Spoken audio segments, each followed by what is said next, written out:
C'est quoi, c'est... Oui, ils font un reportage. Monsieur, je sais pas on va si- regarder. On est C'est le salon reporter. de l'agriculture, monsieur. Oui, c'est juste pour pas se casser la tête. Alors, connexion. Typicalite.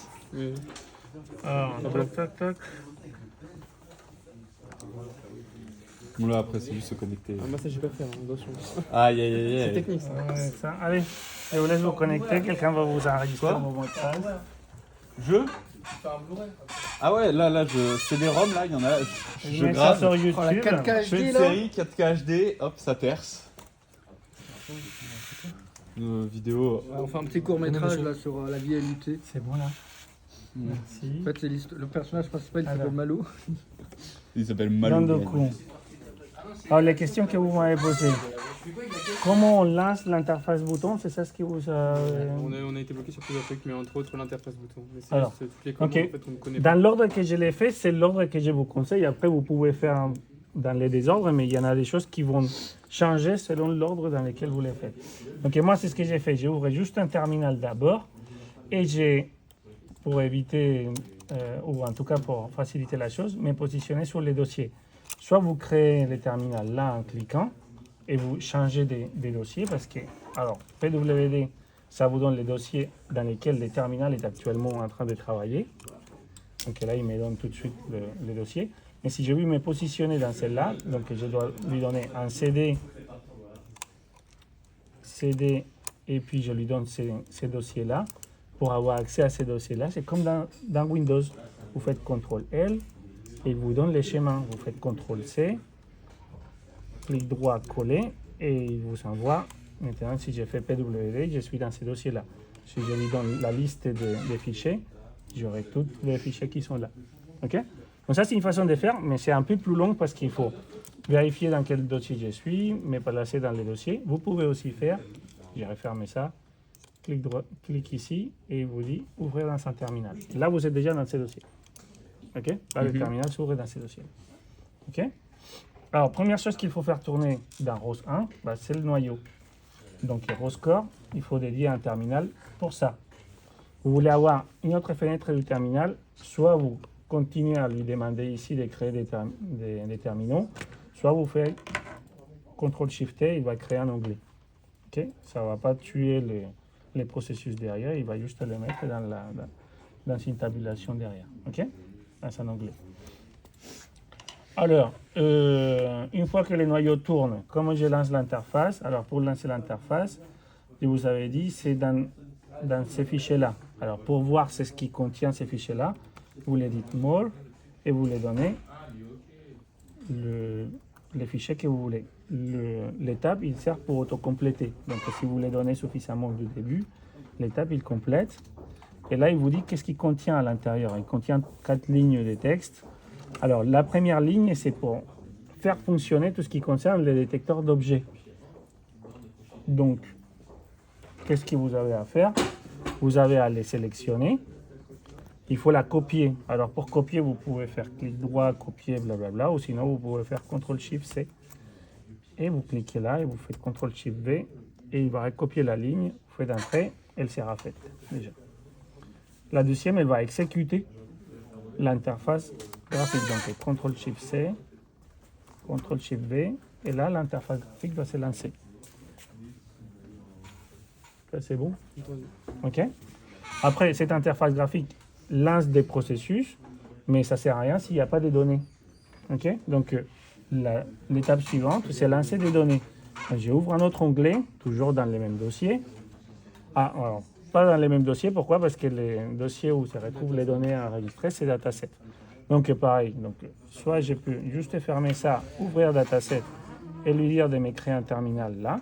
Donc, ça, c'est le plus pratique. Je suis déjà dans le dataset. OK? Quels sont les datasets? Pareil, une liste. Il me donne la liste. Qu'est-ce qu'il contient? Je vous avais présenté la fois dernière. Pour savoir les contenus, alors il y a une interface graphique qui permet de voir ce qu'il contient. C'est peut-être plus amical pour vous. La fois dernière, je vous ai fait tout un terminal. Une interface graphique, en rose, ça commence toujours par RQT. Alors, de quoi il s'agit? C'est RQT Bag, puisque c'est la version graphique de gestionnaire de datasets. Donc, si vous voulez lancer dans les dossiers courants, Il va charger ça et après vous pouvez sélectionner les datasets que vous voulez voir. Donc, alors je vais prendre n'importe quoi, celle-ci. Je l'ouvre. Là, il va tarder parce que c'est quand même 19 Go et il va les montrer de manière graphique alors que sur les terminals, c'est plus rapide. Là, graphiquement, c'est ce qu'il vous montre et c'est chaque ligne, c'est un topic. Chaque trait dans cette ligne de temps, c'est une information émise dans ce topic-là. Alors là, on ne voit pas des traits, mais quand je vais m'approcher en utilisant la souris, par exemple, là, vous voyez des traits. Donc ça, c'est la ligne de temps. Chaque trait, c'est une donnée. L'émission d'une donnée dans ce topic-là. OK? Donc là, vous pouvez voir, il y en a les paramètres de la caméra, l'image en brut, l'image couleur brute. Ah, ça, c'est l'image des profondeurs, c'est marqué profondeur là-dessus. Et puis des données Velodyne. OK? Alors, je vous déconseille d'exécuter les rejets de données avec l'interface graphique parce que, en fait, ça fait un peu un piège. Par exemple, là, attends, si je lui dis play, elle me fait croire qu'elle joue les données, mais là, elle ne rejoue pas les données. Il y a la 0 donnée qui est rejouée. C'est juste, elle fait croire ça. Pour que les données soient vraiment rejouées, il faut se placer sur la ligne qui est concernée, clic droit et lui dire publie-le. S'il ne le publie pas, les algorithmes qui sont là, ils ne s'y touchent pas. Donc vous voyez, c'est un peu un piège. Vous pensez que ça devrait fonctionner, ça ne fonctionne pas comme ça. Si je clique là, elle fonctionnera. Okay? Donc, je reviens sur la ligne de temps. Si je la place au tout début. Alors, comment je peux voir qu'il y en a bien des données qui se publient? Je vais créer un autre onglet et je lance Service. Service, c'est juste un moyen de visualisation des données en 3D, des préférences, mais des images elles peuvent éventuellement aussi être affichées. Je me souviens qu'il faut bien placer les repères dans lesquels les données se situent pour qu'elles puissent les afficher. Donc, il y a les noms de repères. Si vous l'oubliez, normalement, il va... Bon, allez, je vais aller avec l'erreur. Je vais créer l'erreur. Donc, je lui dis additionner par topic. Alors, vous voyez, elle n'est pas dans la liste. Pourquoi? Parce que ça ne se rejoue pas en ce moment. Donc, pour qu'il s'apparaisse dans la liste, je rejoue et je mets en pause. Ah, je ne sais plus quelle est la pause. Est-ce que c'est ça?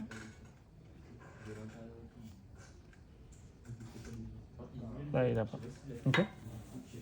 Donc voilà, donc c'est un peu un piège, ça, il y en a trop de pièges là-dessus. Il y a des pièges partout. Donc il faut rejouer. Bah, si on les fait par les terminales, il n'y aurait pas ça. L'interface graphique, elle piège un petit peu la chose. Donc là, si on les fait comme ça, vous verrez que le topic, il est placé dans un repère qui apparaît ici, mais qui est, comme on affiche dans un autre, il va se mettre en rouge, en erreur. Vous voyez l'erreur apparaître. Et là, il me dit, les données, ils sont dans les repères Velodyne, et c'est ce que vous affichez, c'est le repère map, donc il ne peut pas les afficher. Donc pour résoudre ces problèmes-là, vous les donnez Velodyne ici comme repère principal, et il n'y aura plus de problèmes, et vous devrez voir apparaître ici les données au moment que vous rejouez. Ok. Si elles sont trop petites pour la vue, bah, vous augmentez la taille du point qu'il va faire pour représenter chaque donnée. OK? Ok. Là, vous avez les données. Jusqu'à là, c'est à peu près ce qu'on avait vu la fois dernière. Est-ce que vous avez bien pris note? Ouais. Même s'il y en a pas mal de trucs, mais là, c'est la deuxième fois qu'on les fait. C'est bon? Si vous voulez mettre en pause, bah, dans l'interface graphique, c'est un clic ici. Si c'est dans les terminals, en fait, quand vous avez fait Roseback Play, donc là, pour rejouer sur les terminals, ça s'appelle Roseback Play. Mais ça fait exactement, c'est ce qui fait les RTT bytes. C'est clair? Ouais. Qu'est-ce que vous devriez voir d'autre? Oui, alors donc du coup, je ferme ça maintenant. Je vous avais dit que cette interface-là, elle pouvait aussi lancer les autres éléments. Alors j'avais il n'y aura dit... pas autant de trucs sur notre interface. Alors c'est ce que je vous avais proposé, c'est que vous avez fait une copie du script Python, parce qu'ici j'ai lancé un script Python, vous avez vu, Python, ici, ref2. Donc vous allez faire un copier-coller des ref2, vous l'appelez ref3, et dedans vous changez soit un bouton, soit vous en rajoutez un, comme vous préférez. OK? Alors, elle était où? Elle est là. Donc, vous pouvez en rajouter un ou vous enlevez un et vous mettez le vôtre. Ok? Ok. Ça, c'est votre choix. Alors, ces trucs-là, donc, il lance service aussi tout seul, normalement. Ah oui, ça c'est autre chose. C'est que cette interface-là ne nécessite pas que les roscore tournent. Sinon, il va trouver deux noyaux qui tournent parce qu'elle s'occupe aussi de lancer le noyau. Donc, alors, je vais la refaire correctement. J'arrête le noyau. Je lance l'application graphique. Et quand je lui dis show data, lui, il s'en occupe de lancer le noyau et lancer service. Voyez? Ok. Et si je reviens C'est sur... plus simple comme ça, non? En fait, le plus simple, c'est juste une habitude. Donc, je voulais choisir. Je ne sais plus où est-ce qu'on en est là. Est-ce qu'il continue à publier les données? Et pourquoi il m'affiche pas?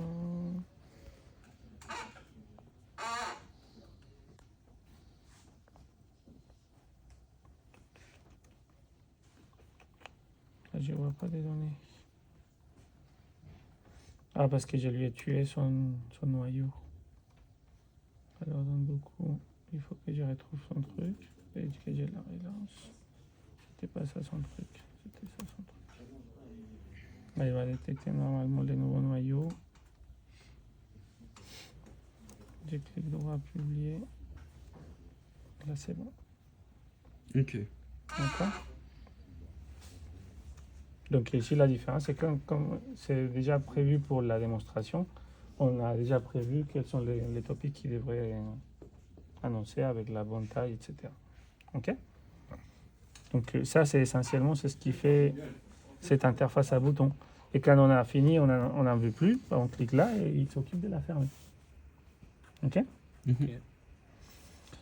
Ces deux boutons, je vous ai déjà expliqué, ça permet de se connecter au capteur et de créer les topics que vous êtes en train d'utiliser quand vous rejouez les données. Celui-ci, c'est ce que j'utilise quand on va sortir faire des enregistrements. Donc on clique seulement sur les capteurs et c'est là. Et puis celle-là, il lance un script Python sur lequel vous pouvez vous en inspirer. Est-ce que vous avez d'autres questions là-dessus? C'est bon? Pour l'instant, C'est bon là? J'ai pu. Alors normalement je l'arrête là. Je vais fermer. Alors juste pour vous montrer, c'est l'équivalent à faire hostbag play et les noms du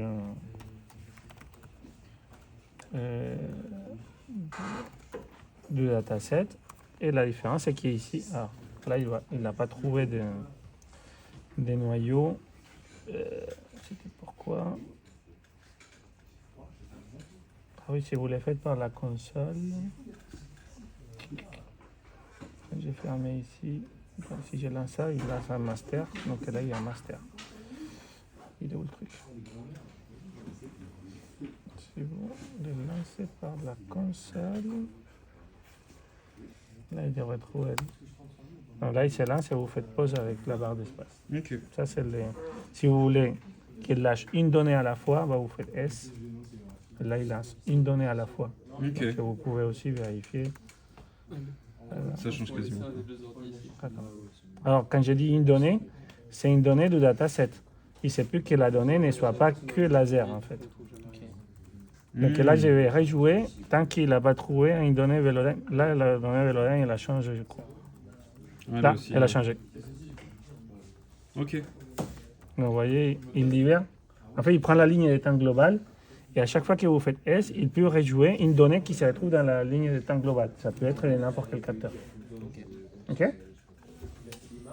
C'est bon? Alors, pour faire des tests aussi, si vous voulez... attends. Si vous voulez faire des tests minimalistes, alors regardez. Ça existe un truc qui est assez simple. Et je peux vous les faire sous vos yeux. Alors, j'ai ici... Docker cross. Voilà. Qu'est-ce que j'ai fait, moi? Ça, c'est ce que, normalement, ça, c'est juste un conseil. Je peux vous conseiller de faire une première étape de migration Allez, vas-y.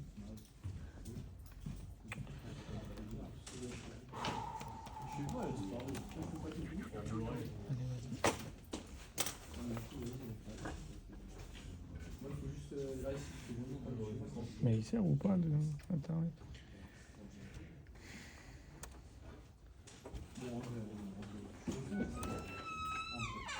Il y a un cache.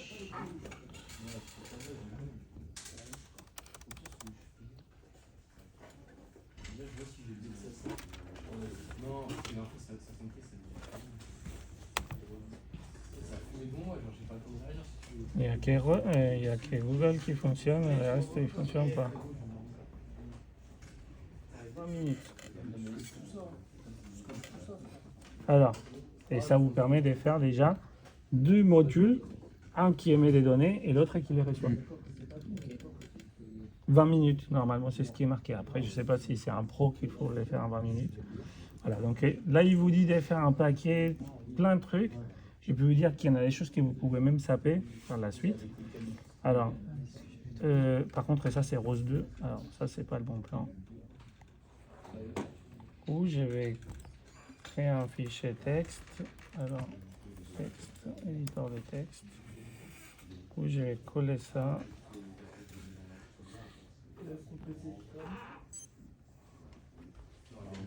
Je vais enregistrer dans Sandbox. Il est où Sandbox? Et là, je vais l'appeler Publisher.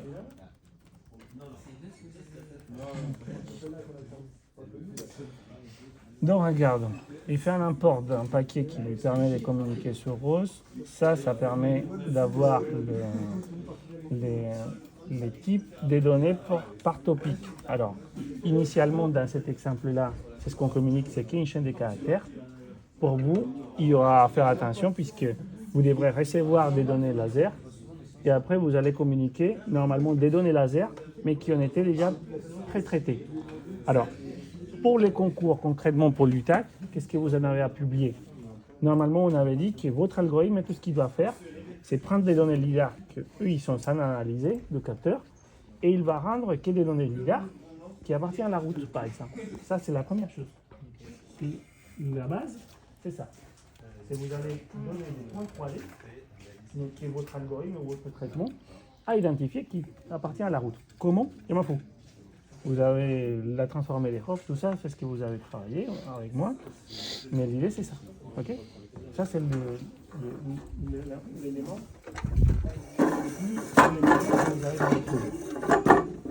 Et donc, normalement, quand vous allez appliquer sur la vis, vous verrez que le plan, tout ce que vous détectez comme plan de route. Et puis, couvrir de temps en temps les trottoirs ou pas, ça on viendra là-dessus plus tard. Ok? Donc, vous recevez des données laser et vous publiez des données laser. C'est ce qu'il fera votre algorithme. Ici, on va créer un nœud qui va juste émettre des chaînes de caractères. Okay? Et ça, on les décide du moment qu'on importe les types de messages. Okay? Ensuite, ici, il y en a une fonction là. Et vous devrez en avoir, si je ne me trompe pas, alors juste je regarde la tabulation pour ne pas me tromper là-dessus. Normalement, if name may, alors je devrais trouver un endroit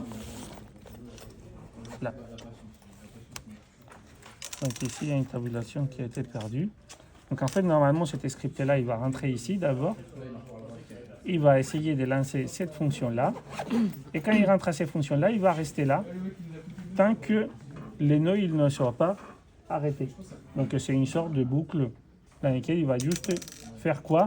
Il va créer la publication d'un message. Il initialise les nœuds, donc il va créer un nœud logiciel.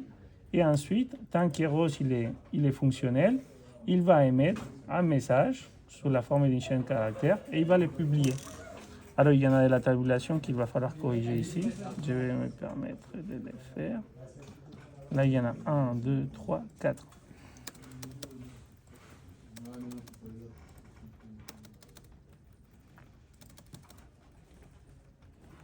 Normalement, là, le reste, tout est bon. 1, 2, 3, 4. 1, 2, 3, 4. Là, c'est bon. Alors, on va essayer de les tester. Pour les tester, je dois faire quoi? Je dois lancer un noyau rose. Donc, je vais me placer n'importe où. Je lance le noyau rose. Et il me faut un terminal. Je vais fermer ça.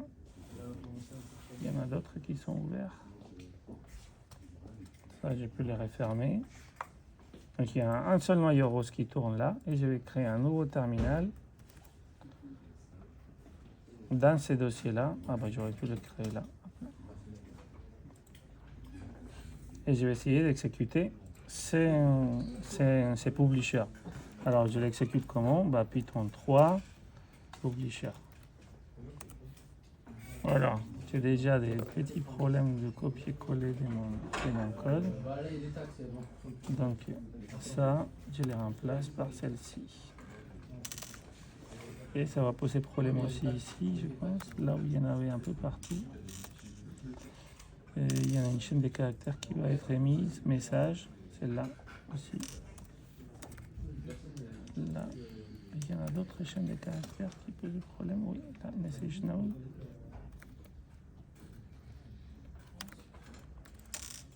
Normalement, là, c'est bon. Ah, ici, mail. Donc ça, c'est juste problème de copier-coller. Alors, il faut juste faire attention. Regardez, quand on crée un publisher, on les dénomme. On dit quel est son type de données, le type de données qui est émis. Et on indique les tampons de la mémoire, c'est-à-dire combien de messages sont tamponnés en mémoire si jamais il y en a quelqu'un qui consomme la donnée et qui ne consomme pas à la même vitesse que la donnée est produite.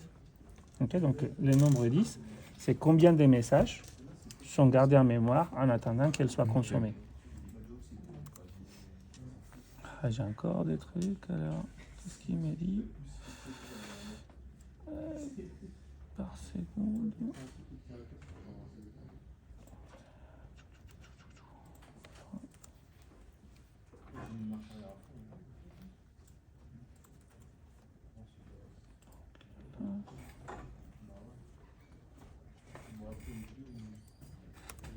C'est ma ligne 9 qui pose problème, message node. On lui dit, c'est la tabulation qui ne lui va pas. Ah oui, ici il y a un problème de tabulation.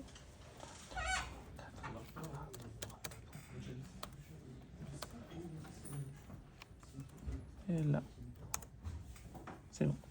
Donc tu vois, là, les nœuds, ils tournent déjà. Bon, je n'ai pas changé la chaîne des caractères, mais il dit, j'ai publié ça. Alors, est-ce que c'est réellement fait ce qu'il fait? Comment vous pouvez les tester? Ça aussi, je vous ai présenté, mais très rapidement la fois dernière. Vous avez une commande qui s'appelle rostopic. Et dedans, il y en a une fonction qui s'appelle echo. Echo permet d'imprimer des messages qui sont publiés sur Rose. Donc, si je tape rostopic echo, après, il va me dire, bah oui, mais donne-moi les noms d'utopiques que tu veux que j'imprime. Les noms d'utopiques, comment vous pouvez les savoir? Donc, vous allez utiliser une autre commande. Dedans, il y en a liste. Il liste tous les topics actifs. Comme ça, vous pouvez connaître leurs noms. Liste. Voilà la liste. Donc, il y en a une qui s'appelle message topic. Regardez. On l'avait créé. Message topic. OK? Donc, si je veux voir c'est ce qu'il publie là-dedans, je lui dis post topic echo et je mets le nom message topic. Message topic et j'ai fait un trait et il va reprendre c'est ce que lui il a publié et les sortir ici. Voilà les données. Qu'est-ce qu'il publie comme données? Bah, la même donnée. OK? Si j'aurais mis un compteur ici, bah, j'aurais vu que cette donnée a changé. OK? Donc, juste pour vous donner la synthèse pour l'instant, on a créé un publisher, il émet des données, une chaîne de caractères, et on a créé à partir de rostopic un moyen de souscrire au message qu'il publie pour voir s'il les fait effectivement. Maintenant, l'idée c'est que vous devrez créer un nœud qui lui il souscrit à un topic existant. C'est ce que je vais faire par la suite maintenant. OK? Vous n'aurez pas besoin d'avoir un rostopic pour les voir. Donc j'arrête Rose Topic. Et maintenant, je vais créer un nœud. Mais cette fois-ci, il n'aura pas le rôle d'émettre des données, mais de souscrire à des données qui sont déjà existantes sur Rose. OK? Alors, pour les faire, je reviens sur le même tutoriel. Et je vais voir où est-ce qu'il en parle de subscriber. Donc, le subscriber, il est là. Je les reprends. Et même procédure. Donc, le subscriber, je viens. Je lui dis créer un nouveau. Éditeur de texte. Nouveau document. Je copie-colle. Je lui dis d'enregistrer. Et maintenant, je l'appelle subscriber.py. Alors, les noms n'a aucun poids sur les paramétrages de l'application. Donc là, je l'enregistre. Le fait d'avoir mis l'extension PI lui permet de colorer la syntaxe à l'éditeur de texte. Donc j'ai fait la même chose que j'ai fait pour l'autre. Je vérifie la tabulation. 1, 2, 3, 4. Et là, je cherche.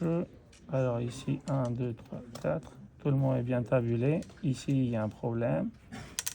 Je vais faire la ligne. Puisque ça, c'est le principal. Ici, les guillemets sont bien passés, du coup. Ici, il y a 1, 2, 3, 4. Ça, c'est bon. Et ici, il doit y en avoir 8. 1, 2, 3, 4, 8. Donc, ça fait 8 de tabulation. Donc, normalement, lui, c'est bon. Alors, qu'est-ce qu'il fait, lui? Il va démarrer. Il charge les mêmes types de données que lui, il publie.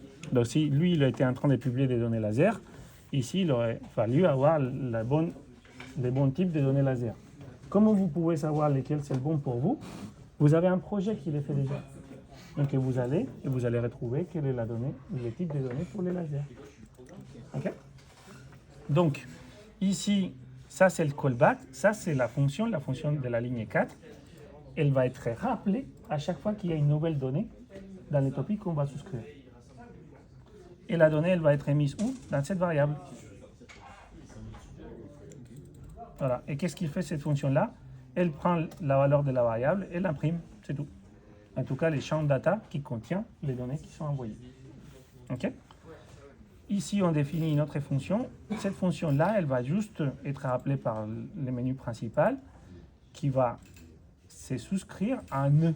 Donc, il va créer un autre nœud qui s'appelle message subnode et il va souscrire à un topic qui s'appelle message topic. Ça veut dire que ces noms-là doivent être les mêmes qu'utilisent les publishers. Sinon, ils ne se connectent jamais. Il n'y a pas de liaison qui s'établit. Okay? C'est le nom qui permet de les connecter. Il va avoir une donnée qui est une chaîne de caractères et elle va appeler cette fonction-là à chaque fois qu'il y a une nouvelle donnée. Okay? C'est tout ce qu'il fait. Et le rose spin, c'est juste les permettre de tourner tant que ça fonctionne. Donc je sauvegarde, je viens ici et je vais faire Python. Ah, je ne suis pas dans les bons dossiers. Alors les dossiers, c'est CD bureau, sandbox. Là, j'ai subscriber, donc du coup, j'ai écrit Python 3 subscriber, et puis vous faites un trait. Et là, il souscrit et il imprime. Comme vous pouvez me croire, en tout cas, c'est ce que j'ai fait, que tous les deux, ils communiquent. Alors déjà, vous voyez les dates. Donc, vous avez l'horloge. Message qui est mis ici est reçu ici à telle heure. Okay? Et un autre élément que je vous avais indiqué la fois dernière, c'est de les visualiser. Et donc, vous avez un graphe qui illustre l'architecture logicielle courante. Donc, voilà. Donc, vous avez un publisher, votre message qui s'appelle message topic, qui est souscrit par Subnode, qui les reçoit. Est-ce que vous avez des questions?